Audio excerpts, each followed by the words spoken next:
Hello കൂട്ടുകാരെ, ഞാൻ ഇന്ന് കൊറോണനെ പറ്റിയുള്ള ഒരു കൊച്ചു മോണാക്റ്റുമായിട്ടാണ് വന്നിരിക്കുന്നത്. അപ്പൊ നമുക്കതൊന്ന് കണ്ടു നോക്കിയാലോ.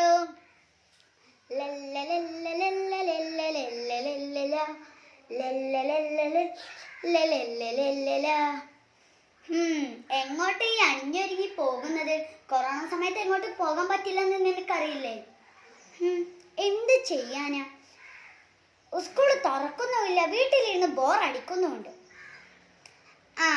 ഇപ്പൊ നീ ഏതായാലും ഒരുങ്ങി മാറ്റിയതല്ലേ, പെട്ടെന്ന് തന്നെ റേഷൻ പീടിക്ക് പോ. അതെന്തിനാ? പോകാനാ പറഞ്ഞേ. ഇന്നാ സെഞ്ചി. പിന്നെ മാസ്ക് ഇട്ടോണം.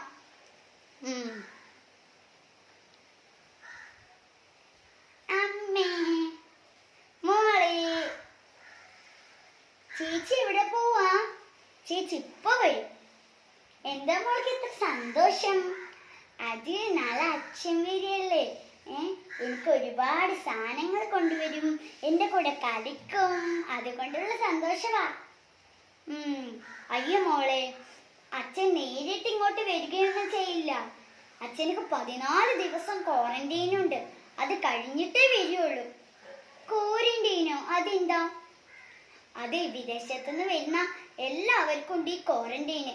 അഥവാ കൊറോണ ഉണ്ടെങ്കിൽ നമുക്കൊന്നും പകരാതിരിക്കാനാ ഈ ക്വാറന്റൈന്. അയ്യോ, മോൾ വിഷമിക്കേണ്ട കേട്ടോ, അച്ഛൻ ഉടനെ വരും. ഇപ്പൊ പോയി കളിച്ചോ.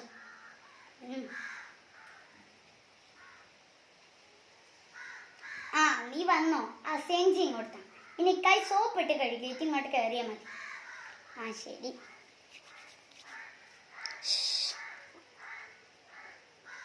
ന്യൂസ് അങ്ങോട്ടെ.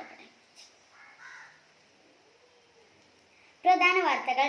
ഇന്നലെ 20 പേർ കോവിഡ് സ്ഥിരീകരിച്ചു. അതിൽ 5 പേർ കോവിഡ് സ്ഥിരീകരിച്ച് മരണപ്പെടുകയും ചെയ്തു. അതുപോലെ 5 പേർ ഇന്നലെ വിദേശത്ത് നിന്ന് വന്നു. അതിൽ 5 പേരും കൊറോണ സ്ഥിരീകരിച്ചു മരണപ്പെട്ടു. അല്ലാ, എന്താണ് ഈ കാണുന്നത്? എല്ലാവർക്കും ഇപ്പോ ഈ കൊറോണ പിടിച്ചു മരിക്കുകയാ. അപ്പൊ കൂട്ടുകാരെ, ഇത് കൊച്ചു മോണാക്ട് നിങ്ങൾക്ക് ഇഷ്ടപ്പെട്ടില്ലേ?